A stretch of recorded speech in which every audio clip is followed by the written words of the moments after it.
ازيكم عاملين ايه؟ وحشتوني. والنهارده راجعين بفيديو جديد، فيديو جامد جدا من الاكلات الاقتصاديه بتاعت اخر الشهر.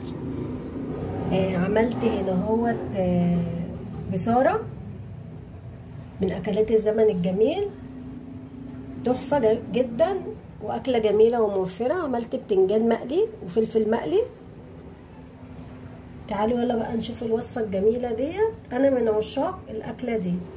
ما تنسوش تدعموني على قناه اميره مجدي، واللي مش عامل لي سبسكرايب يعمل لي سبسكرايب عشان يوصلكم مني كل جديد. تعالوا يلا بقى على الوصفه نشوفوا هنحضروها ازاي.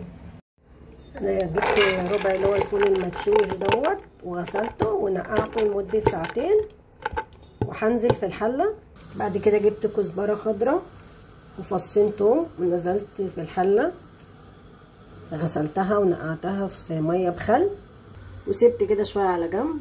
وجبت بصلايه صغيره قطعتها كده وحطيتها عليهم، ونزلت بميه سخنه هغطيها واسيبها لحد ما تغلي.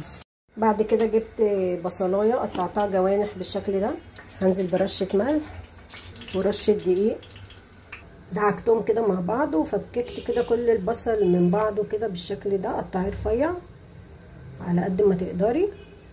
معايا بقى الزيت بيقدح، هنزل بقى في الزيت بالبصل، هنقلب لحد البصل ما يتكرمل معايا. هنا بقى معايا البصاره بتغلي، ريحتها تحفه. البصل اتكرمل معايا بقى، هنطلعه من الزيت. طلعته بقى صفيته على مناديل، هسيبه يبرد لغايه ما نخلص كل حاجه. في نفس الزيت بقى هنزل بالبصلايه. معايا بصلايه متوسطه مقطعها صغير، هنقلب كده. وهنزل ب5 فصوص توم مفرومين فرم ناعم.